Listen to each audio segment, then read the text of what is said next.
పిన్నెల్లి రామకృష్ణారెడ్డి మీద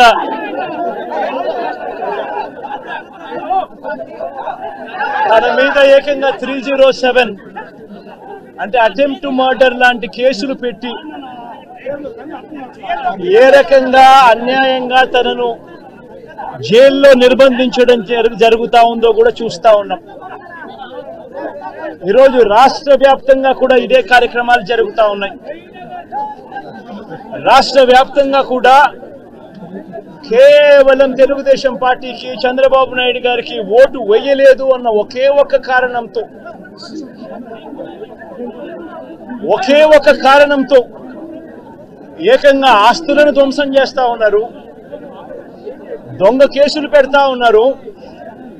వీళ్ళే కొడతారు, మళ్ళీ వీళ్ళే అటువైపున ఉన్న వారి మీద వాళ్ళు కొట్టారు అని చెప్పి కేసులు పెడతారు. ఈరోజు పిన్నెల్లి రామకృష్ణారెడ్డి మీద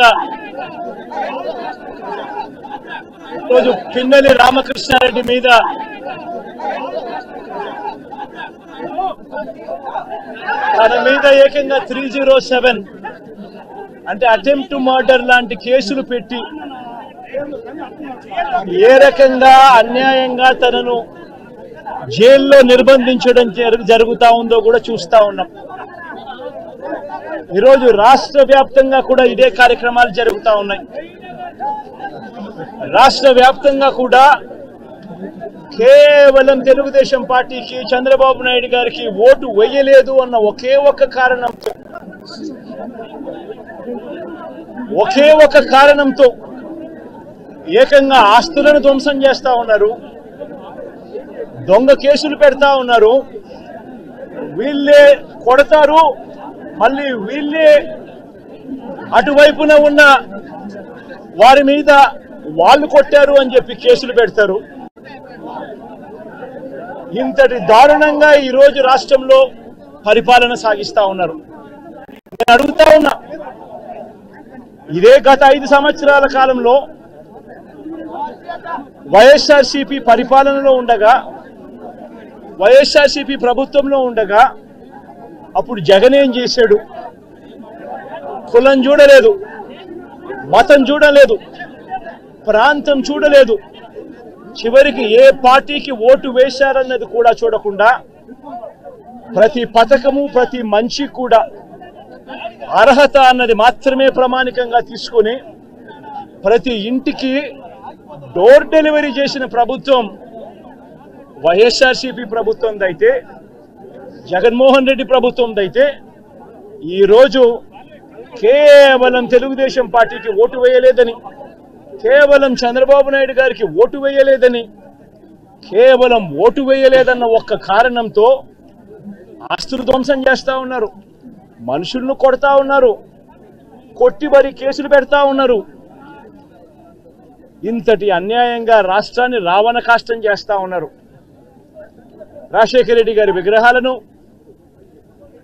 విరగొడతా ఉన్నారు, పగలగొడతా ఉన్నారు. ఇవన్నీ ఏదైతే చేస్తా ఉన్నారో ఇవన్నీ కూడా శిశుపాలుని పాపాల మాదిరిగా ఇవన్నీ కూడా పాపాలు పండుతాయి. ప్రజాస్వామ్యంలో ఏదైనా కూడా ప్రజలకు మంచి చేసి ప్రజల గుండెల్లో స్థానం సంపాదించుకుని ప్రజల దగ్గరికి వెళ్ళి ఫలాని మంచి చేశాం కాబట్టి మాకు ఓటు వేయండి అని అడిగే పరిస్థితులు ఉండాలి తప్పనిచ్చి ఈ మాదిరిగా దౌర్జన్యాలు చేసి, ఈ మాదిరిగా అన్యాయమైన కేసులు బిగించి, ఈ మాదిరిగా ఆస్తులు ధ్వంసం చేసి, ఈ మాదిరిగా ఫియర్ సైకోసిస్ క్రియేట్ చేస్తూ రాజకీయాలు చేస్తే మాత్రం అది ఏ రోజు కూడా నిలబడే రాజకీయం కాదు. తాత్కాలిక మేలేదైనా జరుగుతుందేమో తప్పనిచ్చి తర్వాత ఓటు వేసేటప్పుడు మాత్రం ప్రజలు ఇవన్నీ కూడా ఖచ్చితంగా గుర్తుపెట్టుకొని లెక్క జమ చేసి చంద్రబాబు నాయుడు గారికి గట్టిగా బుద్ధి చెప్పే పరిస్థితులు రోజులు కూడా తొందరలోనే ఉన్నాయని కూడా ఈ సందర్భంగా చంద్రబాబు నాయుడు గారిలో మార్పు రావాలని సందర్భంగా కూడా తెలియజేస్తా ఉన్నా. నిజంగా ఇదే విషయానికి వస్తే ప్రజలు ఎందుకు నీకు ఓటు వేశారు చంద్రబాబు నాయుడు గారు అని చెప్పి ఫస్ట్ చంద్రబాబు నాయుడు ఆలోచన చేయాలి. ఒకవైపున వైఎస్ఆర్ కాంగ్రెస్ పార్టీ ప్రజల్లో వ్యతిరేకత వల్ల ఓడిపోలేదు, ప్రజలకు మంచి చేసి ప్రజలకు మంచి చేసి వైఎస్ఆర్ కాంగ్రెస్ పార్టీ ఓడిపోయింది. ఎందుకు ఓడిపోయింది అని అంటే చంద్రబాబు నాయుడు చేసిన మోసపూరిత హామీలకు ప్రజలు కాస్తో కూస్తో కొద్దిగా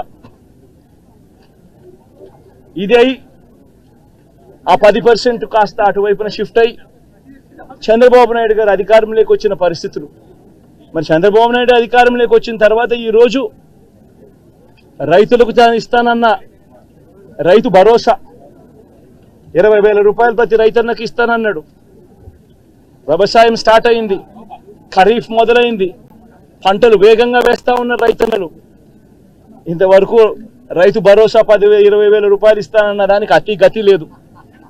బడులు మొదలయ్యాయి. అమ్మఒడి కింద జగన్ 15,000 ఇస్తాను అని అంటే కాదు చంద్రబాబు నాయుడు వస్తే ఎంతమంది పిల్లలు ఉంటే అంతమందికి ఇస్తాడు, ప్రతి ఒక్కరికి 15,000 ఇస్తాడు అని చెప్పారు.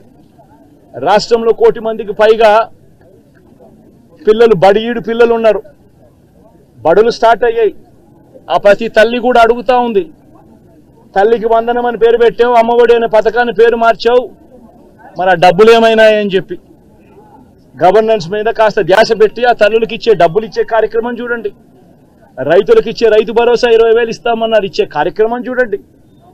ప్రతి అక్క చెల్లెమ్మకు 18 ఏళ్ళు పైబడిన ప్రతి అక్క చెల్లెమ్మకు ప్రతి ఒక్కరికి 1,500 రూపాయలు ఇస్తామని చెప్పారు.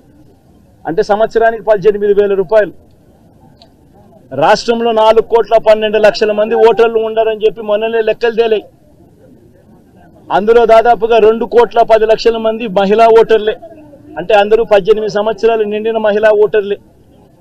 మరి 2,10,00,000 మంది ఈ మహిళా ఓటర్లందరూ కూడా 18 ఏళ్ళు నిండిన ఈ మహిళా ఓటర్లందరూ కూడా వీళ్ళందరూ కూడా ఈరోజు అడుగుతా ఉన్నారు, 1,500 రూపాయలు ప్రతి నెల ఇస్తానన్నావు, ఏమైంది ఈ 1,500 రూపాయలు ఇచ్చే కార్యక్రమాలు అని చెప్పి అడుగుతా ఉన్నారు.